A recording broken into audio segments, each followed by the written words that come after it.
നമുക്ക് വേറൊരു ക്വസ്റ്റ്യൻ നോക്കാം. In A box there are slips numbered 1, 2, 3 etc.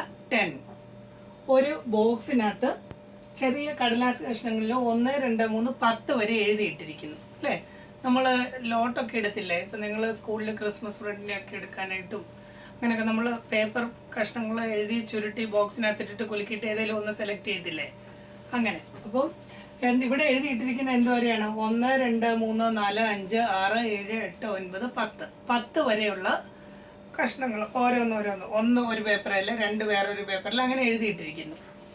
If one slip is taken from the box, അത് ആ ബോക്സിനകത്തുനിന്ന് നമ്മൾ റാൻഡമായിട്ട് നോക്കാതെ ഒരു പീസ് എടുത്താൽ, ഒരു സ്ലിപ്പ് എടുത്താൽ, what is the probability of getting A prime number?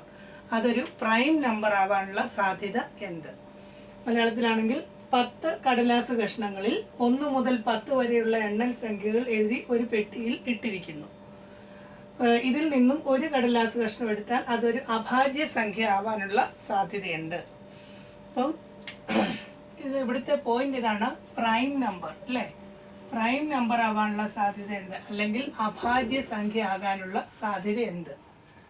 Probability എഴുതാൻ നിങ്ങൾക്ക് അറിയാം. ആകെ നമ്മൾ 1, 2, 3, 10 വരെയാണ് എഴുതിയിട്ടുള്ളത്. അതിൽ നിന്നും അഭാജ്യ സംഖ്യയാണ്. അപ്പോൾ അഭാജ്യ സംഖ്യ എന്ത് എന്ന് മനസ്സിലാക്കണം. അത് മാത്രമേ ഉള്ളൂ ഈ ക്വസ്റ്റിനകത്ത് ശ്രദ്ധിക്കേണ്ടത്. ചോദിക്കുന്നതാണ്, പരീക്ഷയ്ക്ക് കുറേ തവണ ചോദിച്ചിട്ടുള്ളതാണ്. അപ്പോൾ അഭാജ്യ സംഖ്യ എന്തെന്ന് എഴുതണം. ഇതിനകത്ത് 1 മുതൽ 10 വരെയുള്ള സംഖ്യകളാണ് നമുക്ക് തന്നിരിക്കുന്നത്. 1, 2, 3, 4, 5, 6, 7, 8, 9, 10.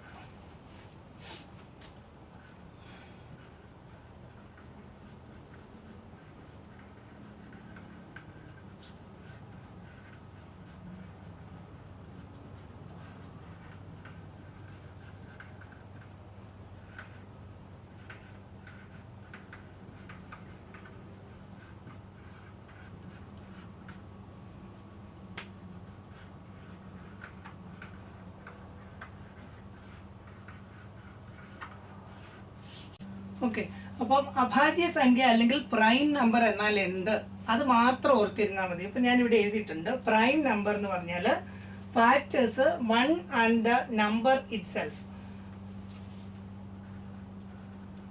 1 and the same number it self.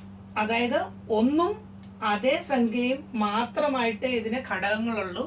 അങ്ങനെയുള്ള സംഖ്യകളെയാണ് പ്രൈം നമ്പേഴ്സ് എന്ന് പറയുന്നത്. അപ്പം പ്രൈം നമ്പേഴ്സ് എന്ന് പറഞ്ഞാൽ അതിൻ്റെ ഘടകങ്ങൾ ഒന്നും അതേ സംഖ്യയും മാത്രമേ ആവുകയുള്ളൂ. ബാക്കി വേറെ സംഖ്യകൾ കൊണ്ട് ഹരിക്കാൻ പറ്റിയാൽ അതൊരിക്കലും അഭാജ്യ സംഖ്യയിൽ അത് ഭാജ്യ സംഖ്യയാണ്, കോമ്പോസിറ്റ് നമ്പറാണ്. അതുപോലെ അഭാജ്യ സംഖ്യ എന്ന് പറഞ്ഞാൽ ഘടകങ്ങൾ ഒന്നും അതേ സംഖ്യയും മാത്രം അല്ലേ. ഈ ഒരു പോയിന്റ് ഓർത്തിരിക്കുക. അഭാജ്യ സംഖ്യ എന്ന് പറഞ്ഞാൽ എന്താണ്? അതിന് ഫാക്ടേഴ്സ് ഒന്നും അതേ സംഖ്യയും മാത്രമേ ഉണ്ടാവുകയുള്ളൂ. പിന്നെ അപ്പം നമുക്ക് ഇതിനകത്തൊന്ന് ചെക്ക് ചെയ്താൽ പോരെ. ഒന്നിന് ഘടകങ്ങൾ 1 മാത്രമേ ഉള്ളൂ അല്ലേ. അപ്പോൾ ഇവിടെ വേണമെങ്കിൽ നിങ്ങൾക്ക് ചിന്തിക്കാം ഒന്നും അതേ സംഖ്യയും, പക്ഷേ ഇവിടെ 2 ഘടകങ്ങൾ ഉണ്ടായിരിക്കണം. ഒന്നും ഉണ്ടായിരിക്കണം, അതേ സംഖ്യയും. 1 എന്ന് പറയുന്ന ഒരു അഭാജ്യ സംഖ്യയല്ല, ഭാജ്യ സംഖ്യയല്ല, അല്ലെങ്കിൽ പ്രൈം നമ്പരും അല്ല, കോമ്പോസിറ്റ് നമ്പരും അല്ല. അപ്പം 1 വിടുക, 1 അഭാജ്യ സംഖ്യ അല്ല. പിന്നെ 2 എടുത്ത് നോക്കുക. 2നെ നമുക്ക് 2 കൊണ്ട് ഹരിക്കാം അല്ലേ. 2 കൊണ്ട് ഹരിച്ചാൽ ഉത്തരം എത്ര കിട്ടും? 1 എന്ന് കിട്ടും. അപ്പോൾ 2 ഒരു അഭാജ്യ സംഖ്യയിൽ പ്രൈം നമ്പർ ആണ്. 3നെ എടുത്താലും 3 കൊണ്ട് ഹരിക്കാം, ആൻസർ 1 എന്ന് കിട്ടും. അപ്പോൾ 3ഉം 1ഉം ഘടകമാണ്, ഈ 2 എണ്ണേ ഉള്ളൂ. അപ്പോൾ അതും അഭാജ്യ സംഖ്യയാണ്. അതുപോലെ തന്നെ 4നെ എടുത്ത് നോക്കിയേ. 4നെ 4 കൊണ്ട് ഹരിക്കാം, അപ്പോൾ ഉത്തരം 1 എന്ന് കിട്ടും. 4ഉം 1ഉം ഉണ്ട്, പക്ഷേ 4നെ 2 കൊണ്ടും ഹരിക്കാം അല്ലേ. അപ്പം 4ന് 3 ഘടകങ്ങളുണ്ട്. 1ഉം ഉണ്ട്, 2ഉം ഉണ്ട്, 4ഉം ഉണ്ട്. അതുകൊണ്ട് 4 എന്നല്ല, പ്രൈം നമ്പർ അല്ല. പിന്നെ 5 എടുത്ത് നോക്കിയാൽ 5നെ നിങ്ങൾക്കറിയാം 5 കൊണ്ട് മാത്രമേ ഹരിക്കാൻ പറ്റത്തുള്ളൂ. 5 കൊണ്ട് ഹരിക്കുമ്പോൾ 1 എന്ന് ആൻസർ കിട്ടും. അതുകൊണ്ട് അതൊരു പ്രൈം നമ്പറാണ്. 6നെ നോക്കിയേ. 6നെ 2 കൊണ്ട് ഹരിക്കാം, ആൻസർ 3 എന്ന് കിട്ടും. 3 കൊണ്ട് ഹരിക്കാം, ആൻസർ 2 എന്ന് കിട്ടും. 6 കൊണ്ട് ഹരിക്കാം, 1 എന്ന് കിട്ടും. അപ്പോൾ ഇതിന് എത്ര ഘടകങ്ങളുണ്ട്? 4 ഘടകങ്ങളുണ്ട്. അതുകൊണ്ട് 6 പ്രൈം നമ്പർ അല്ല. 7നെ 7 കൊണ്ട് മാത്രമേ ഹരിക്കാൻ പറ്റത്തുള്ളൂ. അതുകൊണ്ട് 7 പ്രൈം നമ്പറാണ്. 8നെ നമുക്കറിയാം 2 കൊണ്ട് ഹരിക്കാം, 4 കൊണ്ട് ഹരിക്കാം അല്ലേ. അതുകൊണ്ട് 8 ഒരു പ്രൈം നമ്പർ അല്ല. 9നെ അതുപോലെ തന്നെ എന്താണ് 3 കൊണ്ട് ഹരിക്കാം. 3 കൊണ്ട് ഹരിക്കാം, 9 കൊണ്ട് ഹരിക്കാം. ഘടകങ്ങൾ ഇതിപ്പം പ്രൈം നമ്പറായിട്ട് എടുക്കണേ 9 എന്ന് പറയുമ്പോൾ 9 1 മാത്രമേ ഘടകങ്ങളാകാൻ പാടുള്ളൂ. പക്ഷെ 9നെ എത്ര 3 കൊണ്ടും ഹരിക്കാം. അതുപോലെ 10നെ 2 കൊണ്ടും 5 കൊണ്ടും ഒക്കെ ഹരിക്കാം. അതുകൊണ്ട് 10ഉം എന്തല്ല പ്രൈം നമ്പറുകളല്ല. അപ്പം 8ഉം അല്ല, 9ഉം അല്ല, 10ഉം അല്ല. അപ്പം നമുക്കിവിടെ എത്ര എണ്ണം കിട്ടിയിട്ടുണ്ട്?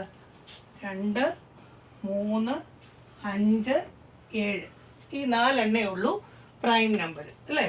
അപ്പോൾ പ്രൈം നമ്പർ എന്താണെന്ന് മനസ്സിലായി. പ്രൈം നമ്പർ എന്താണെന്നുള്ളതാണ് നിങ്ങൾ ഈ ക്വസ്റ്റ്യൻ ശ്രദ്ധിക്കേണ്ടത്. ബാക്കിയൊക്കെ നിങ്ങൾക്ക് അറിയാം. ഇങ്ങനെ വന്നു കഴിഞ്ഞാൽ എഴുതാൻ നിങ്ങൾക്കറിയാം. ഇവിടെ ടിക്ക് വന്നിരിക്കുന്ന എത്ര എണ്ണം ഉണ്ട് റൗണ്ടിനകത്ത്? 2, 3, 5, 7 4 എണ്ണം ഉണ്ട്. ആകെ 10 എണ്ണം ഉണ്ട്. പ്രോബബിലിറ്റി 4/10 എന്നാണെന്നറിയാം. പക്ഷേ അഭാജ്യ സംഖ്യ എന്താണെന്ന് അറിയാതിരിക്കണം. അപ്പോൾ അഭാജ്യ സംഖ്യ എന്ന് പറഞ്ഞാൽ അതിന് ആകെ 2 ഘടകങ്ങൾ, അതേ സംഖ്യയും 1 മാത്രമേ ഘടകങ്ങൾ ഉണ്ടാകാൻ പാടുള്ളൂ. അപ്പോൾ ഇനി നമുക്ക് ആൻസർ ചെയ്യാം. Probability of being A prime number, PN എന്നാണ് ഇട്ടിരിക്കുന്നത്. Probability of being A prime number എത്ര എണ്ണം ഉണ്ട്? 1, 2, 3, 4 എണ്ണം ഉണ്ട്. 4 ബൈ ടോട്ടൽ എത്ര ഉണ്ട്? 1 മുതൽ 10 വരെ എന്നല്ലേ പറഞ്ഞിരിക്കുന്നത്. അപ്പോൾ എത്ര എണ്ണം ഉണ്ട്? 10 എണ്ണം ഉണ്ട്. 4/10 ചെറുതാക്കി എഴുതാം. എന്താണ്? 2 കൊണ്ട് ഹരിക്കാം അല്ലേ? 2, 10നെ 2 കൊണ്ട് ഹരിച്ചാൽ 5. ആൻസർ 2/5. ഇനിയും നമ്മൾ നേരത്തെ പഠിച്ചായിരുന്നു, ഒരു സംഭവം ആകാനുള്ള ചാൻസ് തന്നിട്ടുണ്ട്. അത് ആകാതിരിക്കാനുള്ള സാധ്യതയുണ്ട്. ഇപ്പോൾ ഇവിടെ എന്താ പ്രൈം നമ്പർ ആകാനുള്ള ചാൻസ് 2/5 ആണ്. അപ്പം പ്രൈം നമ്പർ അല്ല ആകാതിരിക്കാനുള്ള സാധ്യതയോ?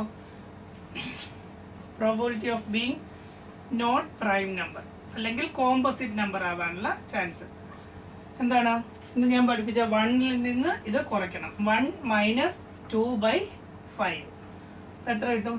1ന് പകരം എന്ത് എഴുതാം? 5/5 എന്ന് എഴുതാം അല്ലേ? 5/5 മൈനസ് 2/5 ആൻസർ എത്ര കിട്ടും? 3/5.